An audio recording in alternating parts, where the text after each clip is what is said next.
two bulb with two gang switch and one two gang outlet. Ang video ito ay ginagawa ko para lamang sa gustong matuto ng basic electrical wirings.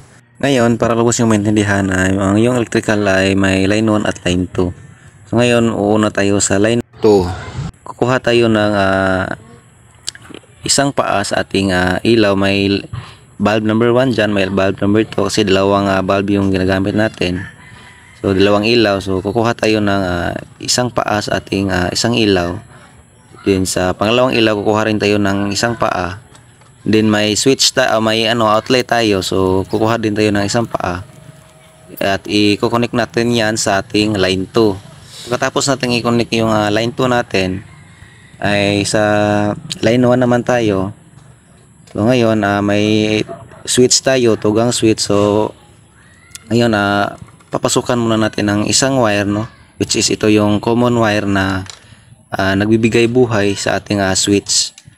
So lalagyan natin ito ng isang wire at saka i-connect natin ito sa ating line 1. Yan, tapos may outlet tayo. So isama na rin natin yung outlet natin, no, sa line 1 natin.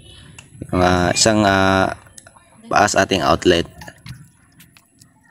Ayan, at pagkatapos dyan, diba, tugang switch natin ay maglalagay tayo ng dalawang return. So dalawa kasi yung ilaw natin, yung bulb natin. So maglalagay tayo ng dalawang return para sa dalawang ilaw natin, which is yung isang return ay para sa bulb number 1 at saka yung pangalawang return ay para sa bulb number 2.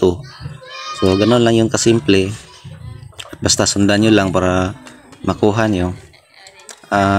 Ganyan lang yung proseso ng pag-wiring. So yung balat ng ating mga wire ay iniklian ko lang para lang sa tutorial naman ito. So iniklian ko lang. Yan. At saka pagkatapos natin yung may connect isa-isa, no, sa tag-isang paa ng ating ilaw, yung ating mga return. So ngayon ikakabit na natin yung ating switch, yung tugang switch natin. So yung switch natin ay najampiran ko na yung common niya, yung silbi nagbibigay buhay para sa ating return number 2. Yan.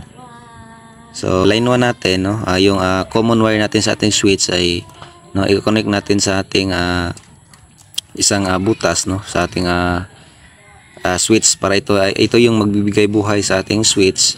At saka yung ginampera natin, no, nag-jumper tayo sa pangalawang switch natin para din yung nagbibigay rin siya ng buhay para sa ating return number 2, no, sa isang switch para sa ating bulb number 2.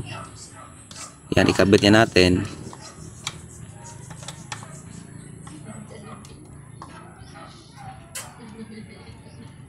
So may dalawang butas kasi dyan sa switch, no, at saka pwede lang din naman yung magkapalit-palit, no, kahit sa ang butas dyan, basta dyan sa butas ay okay lang din naman yan na magkapalit sila.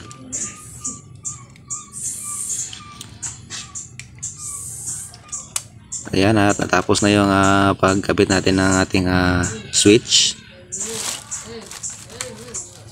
At saka yung ating hindi lang natin lagyan ng electrical tape yung ating splice, no, at sisiguraduhin lang natin na hindi ito magkadikit at bubuhayin natin ito. Ayan, no, ilaw na siya. So ayan lang kasimple, no, yung ating pag-wiring ng dalawang bulb at saka tugang switch, no, na may kasamang isang tugang outlet. So isubukan natin outlet natin. Ayan, so gumagana naman siya, so which is good naman. So ito lang muna, no, I hope na may natutunan kayo kahit konting kalaman dito sa aking tutorial. Maraming salamat.